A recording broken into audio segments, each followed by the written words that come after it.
Good morning students. ਆਸ ਕਰਦੇ ਹਾਂ ਤੁਸੀਂ ਘਰ ਵਿੱਚ ਰਹਿ ਕੇ ਆਪਣੀ ਪੜ੍ਹਾਈ ਵਧੀਆ ਤਰੀਕੇ ਨਾਲ ਕਰ ਰਹੇ ਹੋਵੋਗੇ। ਪੰਜਾਬ ਅਚੀਵਮੈਂਟ ਸਰਵੇ ਦੀ ਤਿਆਰੀ ਲਈ ਭੇਜੀ ਗਈ ਅਭਿਆਸ ਸ਼ੀਟ 32 ਨੂੰ ਅੱਜ ਅਸੀਂ ਇਸ ਵੀਡੀਓ ਦੇ ਵਿੱਚ ਸੋਲਵ ਕਰਾਂਗੇ। ਤੇ ਆਓ ਸ਼ੁਰੂ ਕਰਦੇ ਹਾਂ ਜੀ। ਇਹ ਅੱਜ ਦੀ ਅਭਿਆਸ ਸ਼ੀਟ 32 ਹੈ, ਪ੍ਰੈਕਟਿਸ ਸ਼ੀਟ 32। ਸਭ ਤੋਂ ਪਹਿਲਾਂ ਸਾਨੂੰ ਪੰਜਾਬੀ ਦਾ ਪੈਰਾ ਦਿੱਤਾ ਗਿਆ ਆ। ਵੀਡੀਓ ਨੂੰ ਸਟਾਪ ਕਰਕੇ ਤੁਸੀਂ ਇਸ ਪੈਰੇ ਨੂੰ ਇੱਕ ਜਾਂ ਦੋ ਵਾਰ ਬਹੁਤ ਧਿਆਨ ਨਾਲ ਪੜ੍ਹਨਾ ਆ ਤਾਂ ਕਿ ਤੁਸੀਂ ਕੁਐਸਚਨ ਆਸਾਨੀ ਨਾਲ ਲੱਭ ਸਕੋ ਜੀ। ਪੈਰਾ ਪੜ੍ਹਨ ਤੋਂ ਬਾਅਦ ਆਓ ਹੁਣ ਕੁਐਸਚਨਸ ਦੇਖਦੇ ਹਾਂ। ਪਹਿਲਾ ਪ੍ਰਸ਼ਨ ਹੈ ਜੀ, ਗਾਂਧੀ ਜੀ ਨੇ ਆਪਣੇ ਪਿਤਾ ਜੀ ਦੇ ਹੱਥ ਕੀ ਫੜਾਇਆ ਸੀ? ਆਪਸ਼ਨਸ ਹੈਗੇ ਆ ਪੈਸੇ, ਫੁੱਲ, ਚਿੱਠੀ, ਪੈਨ ਜੀ। ਤੁਹਾਨੂੰ ਇਹਦਾ ਆਨਸਰ ਪਤਾ ਲੱਗ ਗਿਆ ਹੋਵੇਗਾ। ਜੇ ਨਹੀਂ ਲੱਗਿਆ ਤਾਂ ਤੁਸੀਂ ਇੱਥੇ ਦੇਖ ਸਕਦੇ ਜੀ ਪੈਰੇ ਦੇ ਵਿੱਚ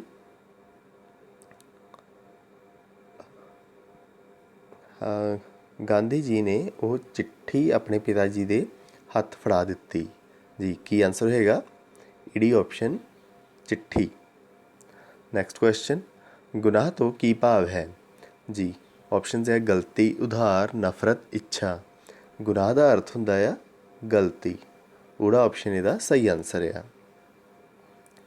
ਅਗਲਾ ਪ੍ਰਸ਼ਨ, ਗਾਂਧੀ ਜੀ ਦੇ ਪਿਤਾ ਜੀ ਨੇ ਚਿੱਠੀ ਵਾਲਾ ਕਾਗਜ਼ ਕਿਉਂ ਪਾੜ ਦਿੱਤਾ ਸੀ ਜੀ? ਸੌਰੀ, ਇੱਥੇ ਅਸੀਂ ਦੇਖਿਆ ਆ ਪੈਰੇ ਦੇ ਵਿੱਚ ਕਿ ਉਹਨਾਂ ਨੇ ਉਹ ਕਾਗਜ਼ ਪਾੜ ਦਿੱਤਾ ਸੀ। ਪਿਤਾ ਦੇ ਅਥਰੂਆਂ ਨੇ ਪੁੱਤਰ ਦੇ ਗੁਨਾਹ ਨੂੰ ਮਾफ़ ਕਰ ਦਿੱਤਾ ਸੀ ਜੀ। ਇਸ ਤਰ੍ਹਾਂ ਸਾਨੂੰ ਪਤਾ ਲੱਗ ਗਿਆ ਆ ਕਿ ਕਿਉਂ ਪਾੜ ਦਿੱਤਾ ਸੀ। ਹੁਣ ਆਪਸ਼ਨਸ ਦੇਖਦੇ ਹਾਂ ਅਸੀਂ। ਊੜਾ ਆਪਸ਼ਨ ਦੇ ਵਿੱਚ ਦੱਸਿਆ ਗਿਆ ਹੈ ਕਿਉਂਕਿ ਉਹਨਾਂ ਨੇ ਗਾਂਧੀ ਜੀ ਨੂੰ ਮਾफ़ ਕਰ ਦਿੱਤਾ ਸੀ ਜੀ। ਆਪਸ਼ਨ ਠੀਕ ਹੈ, ਵੈਸੇ ਬਾਕੀ ਵੀ ਆਪਸ਼ਨ ਦੇਖ ਲੈਂਦੇ ਹਾਂ ਆਪਾਂ। ਕਿਉਂਕਿ ਉਹਨਾਂ ਨੇ ਗਾਂਧੀ ਜੀ ਨੂੰ ਮਾफ़ ਨਹੀਂ ਕੀਤਾ ਸੀ, ਕਿਉਂਕਿ ਉਹਨਾਂ ਨੇ ਚਿੱਠੀ ਨੂੰ ਪੜ੍ਹਿਆ ਹੀ ਨਹੀਂ ਸੀ, ਕਿਉਂਕਿ ਉਹ ਗਾਂਧੀ ਜੀ ਨੂੰ ਸਜ਼ਾ ਦੇਣੀ ਚਾਹੁੰਦੇ ਸਨ। ਅਤੇ ਊੜਾ ਆਪਸ਼ਨ ਹੀ ਇਹਦਾ ਸਹੀ ਆਨਸਰ ਆ, ਕਿਉਂਕਿ ਉਹਨਾਂ ਨੇ ਗਾਂਧੀ ਜੀ ਨੂੰ ਮਾफ़ ਕਰ ਦਿੱਤਾ ਸੀ। ਨੈਕਸਟ ਕੁਐਸਚਨ, ਗਾਂਧੀ ਜੀ ਨੇ ਮੁੜ ਜੀਵਨ ਭਰ ਝੂਠ ਨਹੀਂ ਬੋਲਿਆ ਜੀ। ਇਹਦੇ ਵਿੱਚ ਸਾਨੂੰ ਪੁੱਛਿਆ ਗਿਆ ਆ ਕਿ ਉੱਪਰਲੇ ਵਾਕ ਵਿੱਚ ਲਕੀਰੇ ਸ਼ਬਦ ਦਾ ਵਿਰੋਧੀ ਸ਼ਬਦ ਕੀ ਹੈ? ਅਤੇ ਉੱਪਰਲੇ ਵਾਕ, ਇਸ ਵਾਕ ਦੇ ਵਿੱਚ ਝੂਠ ਸ਼ਬਦ ਨੂੰ ਥੱਲੇ ਅੰਡਰਲਾਈਨ ਕੀਤਾ ਗਿਆ ਆ। ਇਹਦਾ ਵਿਰੋਧੀ ਸ਼ਬਦ ਅਸੀਂ ਦੱਸਣਾ ਆ। ਆਪਸ਼ਨਸ ਹੈਗੇ ਆ ਪਿਆਰ, ਸੱਚ, ਝੂਠ, ਗਲਤੀ। ਝੂਠ ਦਾ ਵਿਰੋਧੀ ਸ਼ਬਦ ਹੁੰਦਾ ਹੈ ਜੀ ਸੱਚ। ਇਹਦਾ ਆਪਸ਼ਨ ਸਾਡਾ ਸਹੀ ਆਨਸਰ ਹੋਏਗਾ। ਪੰਜਵਾਂ ਪ੍ਰਸ਼ਨ, ਉਪਰੋਕਤ ਪੈਰਾ ਕਿਸ ਬਾਰੇ ਹੈ? ਆਪਸ਼ਨਸ ਚਿੱਠੀ ਲਿਖਣ ਬਾਰੇ, ਚੋਰੀ ਕਰਨ ਬਾਰੇ, ਝੂਠ ਨਾ ਬੋਲਣ ਅਤੇ ਚੋਰੀ ਨਾ ਕਰਨ ਬਾਰੇ, ਸਜ਼ਾ ਦੇਣ ਬਾਰੇ ਜੀ। ਇਹਦਾ ਸਹੀ ਆਨਸਰ ਹੋਏਗਾ ਡੀ ਆਪਸ਼ਨ, ਝੂਠ ਨਾ ਬੋਲਣ ਅਤੇ ਚੋਰੀ ਨਾ ਕਰਨ ਬਾਰੇ। ਅੱਗੇ ਸਾਡੇ ਕੋਲ ਗਣਿਤ ਵਿਸ਼ੇ ਦੇ ਕੁਐਸਚਨ ਹੈ। ਪਹਿਲਾ ਕੁਐਸਚਨ ਹੈ ਜੀ। ਪਹਿਲੇ ਕੁਐਸਚਨ ਦੇ ਵਿੱਚ ਸਾਡੇ ਕੋਲ ਲਿਖਿਆ ਕਿ ਗੁਰਲੀਨ ਦਾ ਰੋਲ ਨੰਬਰ 30 ਹੈ। ਕਿਹੜਾ ਗਿਣਤਾਰਾ ਗੁਰਲੀਨ ਦਾ ਰੋਲ ਨੰਬਰ ਦਰਸਾ ਰਿਹਾ ਹੈ ਜੀ? ਸਾਡੇ ਕੋਲ 4 ਗਿਣਤਾਰੇ ਦੇ ਆਪਸ਼ਨ ਦਿੱਤੇ ਗਏ ਆ ਥੱਲੇ। ਅਸੀਂ ਇਹਨਾਂ ਦੀਆਂ ਸੰਖਿਆਵਾਂ ਦੇਖਦੇ ਹਾਂ ਅਤੇ ਸਾਨੂੰ 30 ਸੰਖਿਆ ਲੱਭਣੀ ਆ, ਕਿਉਂਕਿ ਗੁਰਲੀਨ ਦਾ ਰੋਲ ਨੰਬਰ ਕਿੰਨਾ ਆ? 30। ਅਤੇ ਅਸੀਂ ਗਿਣਤਾਰਿਆਂ ਦੀ ਸੰਖਿਆਵਾਂ ਦੇਖਦੇ ਹਾਂ। ਪਹਿਲੇ ਦੇ ਵਿੱਚ ਇਕਾਈ ਦੀ ਥਾਂ 'ਤੇ 0 ਆ ਔਰ ਦਹਾਈ ਦੀ ਥਾਂ 'ਤੇ 3 ਮੋਤੀ ਹੈਗੇ ਆ, ਇਸ ਕਰਕੇ ਇਹ ਬਣ ਜਾਏਗਾ। ਵੈਸੇ 30 ਬਣ ਰਿਹਾ ਆ। ਅਸੀਂ ਬਾਕੀ ਵੀ ਆਪਸ਼ਨਸ ਦੇਖ ਲੈਂਦੇ ਹਾਂ ਇੱਕ ਵਾਰ। ਇਕਾਈ ਦੀ ਥਾਂ 'ਤੇ 3 ਅਤੇ ਦਹਾਈ ਦੀ ਥਾਂ 'ਤੇ 0। ਇਕਾਈ ਦੀ ਥਾਂ 'ਤੇ 1, ਦਹਾਈ ਦੀ ਥਾਂ 'ਤੇ 2, ਇਕਾਈ ਦੀ ਥਾਂ 'ਤੇ 2, ਦਹਾਈ ਦੀ ਥਾਂ 'ਤੇ 1 ਜੀ। ਹੁਣ 30 ਅਸੀਂ ਆਸਾਨੀ ਨਾਲ ਲੱਭ ਹੀ ਸਕਦੇ ਹਾਂ। ਊੜਾ ਆਪਸ਼ਨ ਸਹੀ ਆਨਸਰ ਹੋਏਗਾ। ਨੈਕਸਟ ਹੈ ਜੀ, ਹੇਠਾਂ ਦਿੱਤੇ ਅੰਕਾਂ ਦੇ ਕਾਰਡਾਂ ਤੋਂ ਕਿੰਨੀਆਂ ਸੰਖਿਆਵਾਂ ਬਣ ਸਕਦੀਆਂ ਹਨ ਜੀ? ਸਾਨੂੰ 2 ਕਾਰਡ ਦਿੱਤੇ ਗਏ, ਇੱਕ 6 ਅੰਕ ਦਾ ਕਾਰਡ ਆ ਔਰ ਇੱਕ 4 ਅੰਕ ਦਾ ਕਾਰਡ ਆ। ਅਸੀਂ ਇਹਨਾਂ ਦੋਵਾਂ ਕਾਰਡਾਂ ਨੂੰ ਵਰਤ ਕੇ ਕਿੰਨੀਆਂ ਸੰਖਿਆਵਾਂ ਬਣਾ ਸਕਦੇ ਹਾਂ? ਅਤੇ ਉਹ ਸੰਖਿਆਵਾਂ ਹੋਣਗੀਆਂ ਜੀ, ਇੱਕ 'ਤੇ 64 ਬਣ ਸਕਦਾ ਆ ਔਰ ਇੱਕ 46। ਇਹ 2 ਸੰਖਿਆਵਾਂ ਬਣ ਸਕਦੀਆਂ ਹੈ। ਇਸ ਤਰ੍ਹਾਂ ਸਾਡਾ ਸਹੀ ਆਨਸਰ ਕੀ ਹੋਏਗਾ? ED option 2। ਨੈਕਸਟ ਹੈ ਜੀ, ਹੇਠਾਂ ਦਿੱਤੇ ਚਿੱਤਰ ਵਿੱਚ ਕਿੰਨੀਆਂ ਖੜਵੀਆਂ ਰੇਖਾਵਾਂ ਹਨ ਜੀ? ਸਾਨੂੰ ਇੱਕ ਐਰੋ ਦਾ ਨਿਸ਼ਾਨ ਬਣਾਇਆ ਗਿਆ ਆ ਅਤੇ ਇਹਦੇ ਵਿੱਚ ਖੜਵੀਆਂ ਰੇਖਾਵਾਂ ਪੁੱਛੀਆਂ ਗਈਆਂ ਸਾਡੇ ਤੋਂ, ਅਤੇ ਉਹ ਹੈਗੀਆਂ ਆ ਜੀ 2, ਇੱਕ ਇਹ ਵਾਲੀ ਔਰ ਇੱਕ ਇਹ ਵਾਲੀ। ਇਸ ਤਰ੍ਹਾਂ ਸਾਡਾ ਸਹੀ ਆਨਸਰ ਊੜਾ ਆਪਸ਼ਨ 2। ਹੇਠਾਂ ਦਿੱਤੀਆਂ ਤਸਵੀਰਾਂ ਵਿੱਚੋਂ ਕਿਸ ਦੀ ਮਦਦ ਨਾਲ 1 ਕਿਲੋ ਆਲੂ ਤੋਲ ਸਕਦੇ ਹਾਂ ਜੀ ਕਾफ़ी ਸਿੰਪਲ ਕੁਐਸਚਨ ਹੀ ਆ। ਤੋਲਣ ਵਾਸਤੇ ਅਸੀਂ ਕਿਹੜੇ ਮਾਪਕ ਦੀ ਵਰਤੋਂ ਕਰਦੇ ਹਾਂ ਇਹਨਾਂ ਦੇ ਵਿੱਚੋਂ?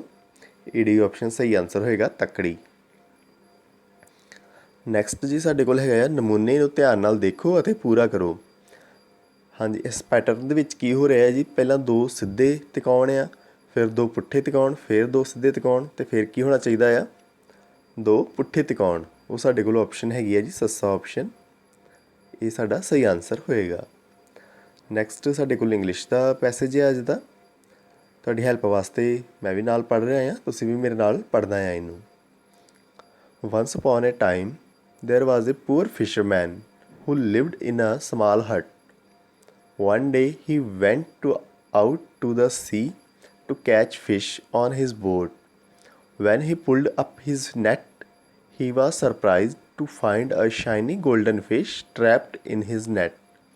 "Please let me go, you kind man," cried the golden fish. The fisherman was shocked to see a talking fish. He pitied the fish and put it back to the sea. The golden fish was very grateful. She said to the fisherman, "I shall repay your kindness." When the fisherman returned home, he was amazed to see his small hut changed into a big house. ਜੀ ਇਹ ਅੱਜ ਦਾ ਸਾਡਾ passage ਸੀ English ਦਾ। ਹੁਣ questions ਦੇਖਦੇ ਹਾਂ। First question, where did the poor fisherman live? Options, a palace, a small hut, a big house, and D option, none of these. ਜੀ ਇੱਥੇ first line ਦੇ ਵਿੱਚ ਹੀ ਪਹਿਲੇ ਦੇ ਸਾਨੂੰ ਦੱਸਿਆ ਗਿਆ ਹੈ, the poor fisherman lived in a small hut. Then our answer will be B option, a small hut. Second question, the fisherman was shocked to see a dash fish. Options, golden, shiny, talking, none of these. The fisherman was shocked to see, ਤੁਸੀਂ answer ਜੇ ਤੁਹਾਨੂੰ ਨਹੀਂ ਪਤਾ ਲੱਗਿਆ ਇਸ ਦੇਖ ਸਕਦੇ ਜੀ। The fisherman was shocked to see a talking fish. Then our answer will be C option, talking. Next question, how did the golden fish repay the fisherman's kindness? Options, she gave the fisherman a new boat, she gave gold coins to the fisherman, she changed the fisherman's hut into a big house, all of these. ਇਸ ਦਾ answer ਸਾਨੂੰ ਇੱਥੇ ਪਤਾ ਲੱਗ ਰਿਹਾ ਪੈਰੇ ਦੇ ਵਿੱਚ ਕਿ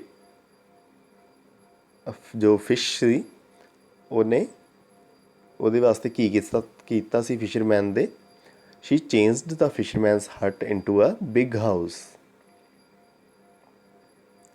ਪਹਿਲੇ ਦੇ ਵਿੱਚ ਇੱਥੇ ਸਾਨੂੰ ਪਤਾ ਲੱਗ ਰਿਹਾ ਹੈ ਕਿ ਉਹਦਾ ਜੋ ਸਮਾਲ ਹਟ ਆ that was changed into a big house. Next question, please let me go, you kind man, who said these words? ਇਹ ਵਰਡ ਕਿਸਨੇ ਕਹੇ ਸੀ? Please let me go, you kind man. Option ਸਾਡੇ ਕੋਲ ਦਿੱਤੇ ਗਏ ਆ, a golden fish, fisherman, sea, boat, and our answer will be A option, golden fish. Next question, the opposite of poor is? Poor the opposite word ਅਸੀਂ ਦੱਸਣਾ ਹੈ। Options given, brave, fat, low, rich. Our answer will be D option, rich. Next ਸਾਡੇ ਕੋਲ ਹਿੰਦੀ ਦਾ ਪੈਰਾ ਦਿੱਤਾ ਗਿਆ ਜੀ। Video ਨੂੰ stop ਕਰਕੇ ਤੁਸੀਂ ਇਸ ਪੈਰੇ ਨੂੰ ਬਹੁਤ ਧਿਆਨ ਨਾਲ ਪੜ੍ਹਨਾ ਆ ਤਾਂ ਕਿ ਕੁਐਸਚਨਸ ਕਰ ਸਕੋ ਜੀ। ਪੈਰਾ ਪੜ੍ਹਨ ਤੋਂ ਬਾਅਦ ਆਓ ਹੁਣ ਕੁਐਸਚਨਸ ਦੇਖਦੇ ਹਾਂ। ਬੱਚੇ क्या तोड़ रहे थे? फर्स्ट ऑप्शन आम, ਨੈਕਸਟ ਸੇਬ, ਗ ऑप्शन बेर ਤੇ घ ऑप्शन अमरूद। ਜੀ ਬੱਚੇ क्या तोड़ रहे थे? ਇਹਦਾ ਆਨਸਰ ਹੋਏਗਾ ਗ ऑप्शन बेर। नेक्स्ट क्वेश्चन, क्षमा शब्द का क्या अर्थ है? ऑप्शंस माफ़ी, दंड, पुरस्कार, सज़ा। जी क्षमा का अर्थ होंदा है जी माफ़ी। क ऑप्शन ਇਹਦਾ सही आंसर होएगा।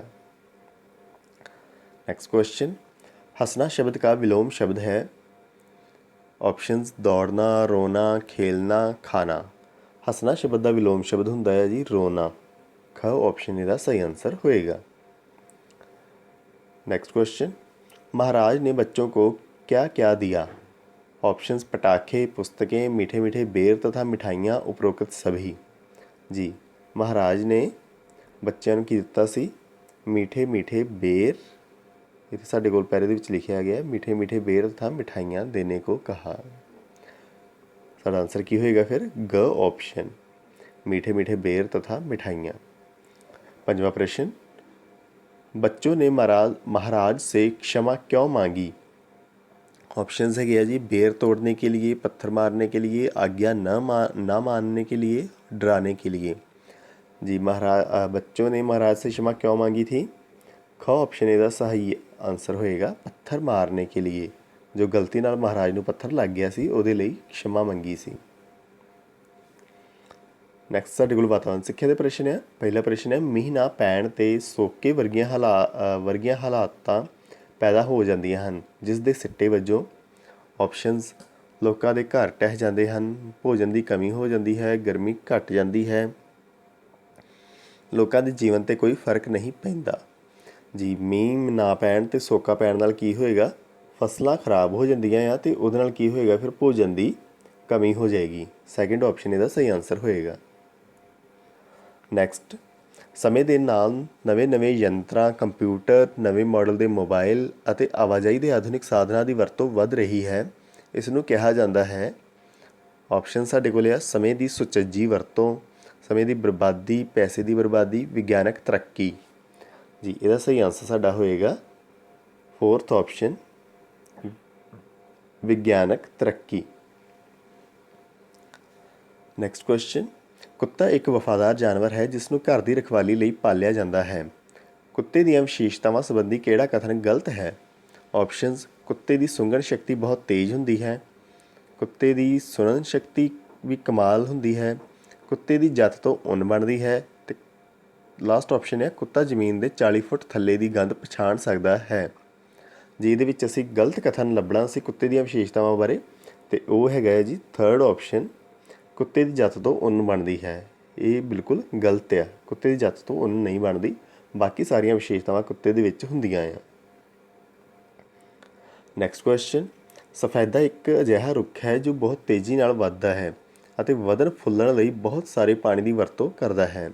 ਇਸ ਲਈ ਆਪਸ਼ਨਸ, ਸਫੈਦੇ ਨੂੰ ਮਾਰੂਥਲੀ ਖੇਤਰ ਵਿੱਚ ਲਾਇਆ ਜਾਣਾ ਚਾਹੀਦਾ ਹੈ। ਸੈਕਿੰਡ ਆਪਸ਼ਨ, ਪਹਾੜੀ ਇਲਾਕੇ ਵਿੱਚ ਲਾਇਆ ਜਾਣਾ ਚਾਹੀਦਾ ਹੈ। ਥਰਡ ਆਪਸ਼ਨ, ਸੇਮ ਵਾਲੇ ਖੇਤਰ ਵਿੱਚ ਲਾਇਆ ਜਾਣਾ ਚਾਹੀਦਾ ਹੈ। ਫੋਰਥ ਆਪਸ਼ਨ, ਝੀਲਾਂ ਵਾਲੇ ਇਲਾਕੇ ਵਿੱਚ ਲਾਇਆ ਜਾਣਾ ਚਾਹੀਦਾ ਹੈ। ਜੀ ਹੁਣ ਜੋ ਸਫੈਦੇ ਦੇ ਬਾਰੇ ਜੋ ਵਿਸ਼ੇਸ਼ਤਾਵਾਂ ਦੱਸੀਆਂ ਆ ਉਹਦੇ ਹਿਸਾਬ ਨਾਲ ਹੋਣਾ ਚਾਹੀਦਾ ਆਨਸਰ ਸੇਮ ਵਾਲੇ ਖੇਤਰ ਵਿੱਚ ਲਾਇਆ ਜਾਣਾ ਚਾਹੀਦਾ ਹੈ। ਸੇਮ ਵਾਲਾ ਖੇਤਰ ਉਹ ਹੁੰਦਾ ਹੈ ਜਿੱਥੇ ਪਾਣੀ ਜ਼ਮੀਨ ਦੇ ਬਹੁਤ ਨਜ਼ਦੀਕ, ਮਤਲਬ ਕਿ ਆਮ ਤੌਰ 'ਤੇ ਪਾਣੀ ਕਾਫੀ ਡੂੰਘਾ ਹੁੰਦਾ ਹੈ ਜ਼ਮੀਨ ਦੇ ਵਿੱਚ, ਪਰ ਸੇਮ ਵਾਲੇ ਖੇਤਰ ਦੇ ਵਿੱਚ ਕੀ ਹੁੰਦਾ ਆ ਕਿ ਪਾਣੀ ਕਾਫੀ ਉੱਤੇ ਜ਼ਮੀਨ ਤੱਕ ਆ ਗਿਆ ਹੁੰਦਾ ਆ। ਇਸ ਕਰਕੇ ਫਸਲਾਂ ਉਗਾਉਣਾ ਉੱਥੇ ਮੁਸ਼ਕਿਲ ਹੋ ਜਾਂਦਾ ਆ ਉਸ ਤਰ੍ਹਾਂ ਦੇ ਖੇਤਰ ਦੇ ਵਿੱਚ। ਇਹ ਆਮ ਤੌਰ 'ਤੇ ਜਿੱਥੇ ਨਦੀਆਂ ਲਾਗੇ ਹੁੰਦੀਆਂ, ਨਹਿਰਾਂ ਜਾਂ ਨਦੀਆਂ ਕੋਈ ਲਾਗੇ ਹੋਣ, ਉਹ ਖੇਤਰਾਂ ਦੇ ਵਿੱਚ ਮੁਸ਼ਕਿਲ ਹੁੰਦੀ ਆ। ਨੈਕਸਟ ਕੁਐਸਚਨ ਹੈ ਜੀ, ਇੱਕ ਸਾਈਡ ਸਾਨੂੰ ਤਿਉਹਾਰ ਦਿੱਤੇ ਗਏ ਆ ਔਰ ਇੱਕ ਸਾਈਡ 'ਤੇ ਸਾਨੂੰ ਕਾਲਮ ਦੇ ਖਾਧਾ ਜਾਣ ਵਾਲਾ ਭੋਜਨ ਦੱਸਿਆ ਗਿਆ ਹੈ।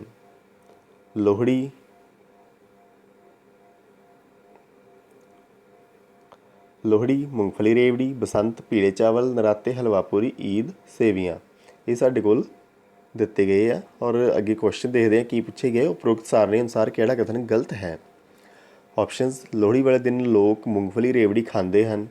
ਇਹ ਬਿਲਕੁਲ ਸਹੀ ਬਣ ਰਿਹਾ ਹੈ। ਸੈਕਿੰਡ ਆਪਸ਼ਨ, ਬਸੰਤ ਵਾਲੇ ਦਿਨ ਲੋਕ ਪਤੰਗਬਾਜ਼ੀ ਕਰਨ ਦੇ ਨਾਲ ਪੀਲੇ ਚਾਵਲ ਬਣਾ ਕੇ ਖਾਂਦੇ ਹਨ। ਬਸੰਤ ਵਾਲੇ ਦਿਨ ਪੀਲੇ ਚਾਵਲ, ਇਹ ਵੀ ਬਿਲਕੁਲ ਸਹੀ ਬਣ ਰਿਹਾ ਹੈ ਜੀ। ਥਰਡ ਆਪਸ਼ਨ ਹੈ ਈਦ ਮੌਕੇ ਪਟਾਕੇ ਚਲਾਉਣ ਦਾ ਰਿਵਾਜ਼ ਹੈ। ਇਹ ਪੈਰੇ ਦੇ ਵਿੱਚ ਨਹੀਂ ਵੈਸੇ ਬਣ ਰਿਹਾ। ਈਦ ਦੇ ਸੇਵੀਆਂ ਨਾਲ ਸਾਨੂੰ ਮਿਲਾਇਆ ਗਿਆ ਆ, ਪਟਾਕੇ ਚਲਾਉਣ ਬਾਰੇ ਕੁਛ ਵੀ ਨਹੀਂ ਲਿਖਿਆ ਹੋਇਆ ਇਹਦੇ ਵਿੱਚ ਜੋ ਸੂਚੀ ਸਾਡੇ ਕੋਲ ਦਿੱਤੀ ਗਈ ਆ। ਅਤੇ ਫੋਰਥ ਆਪਸ਼ਨ ਹੈ ਨਰਾਤਿਆਂ ਵਿੱਚ ਸੇਵੀਆਂ ਖਾਣ ਦੀ ਰੀਤ ਹੈ। ਜਿਹਦੇ ਵਿੱਚ ਵੈਸੇ ਥਰਡ ਅਤੇ ਫੋਰਥ ਦੋਵੇਂ ਹੀ ਲਗਭਗ ਗਲਤ ਬਣ ਰਹੀਆਂ ਆ, ਪਰ ਸਾਨੂੰ ਸਿਰਫ ਸਾਰਣੀ ਦੇ ਅਨੁਸਾਰ ਦੇਖਣ ਨੂੰ ਕਿਹਾ ਗਿਆ ਆ। ਇਸ ਕਰਕੇ ਨਰਾਤੇ ਹਲਵਾ ਪੂਰੀ ਖਾਏ ਜਾਂਦੇ ਆ, ਸੇਵੀਆਂ ਨਹੀਂ ਖਾਈਆਂ ਜਾਂਦੀਆਂ। ਇਸ ਕਰਕੇ ਸਾਡਾ 4th ਆਪਸ਼ਨ ਹੀ ਅਸੀਂ ਇਹਨੂੰ ਆਨਸਰ ਮਾਰਕ ਕਰਾਂਗੇ। ਇਹ ਕਥਨ ਗਲਤ ਆ ਸਾਰਣੀ ਦੇ ਅਨੁਸਾਰ ਜੀ। ਇਹ ਸਾਡਾ ਅੱਜ ਦਾ ਅਭਿਆਸ ਸ਼ੀਟ 32 ਸੀ। ਤੁਸੀਂ ਵੀ ਆਪਣੀ ਪੰਜਾਬ ਅਚੀਵਮੈਂਟ ਸਰਵੇ ਦੀ ਤਿਆਰੀ ਲਈ ਮਿਹਨਤ ਕਰੋ। Thank you, have a nice day.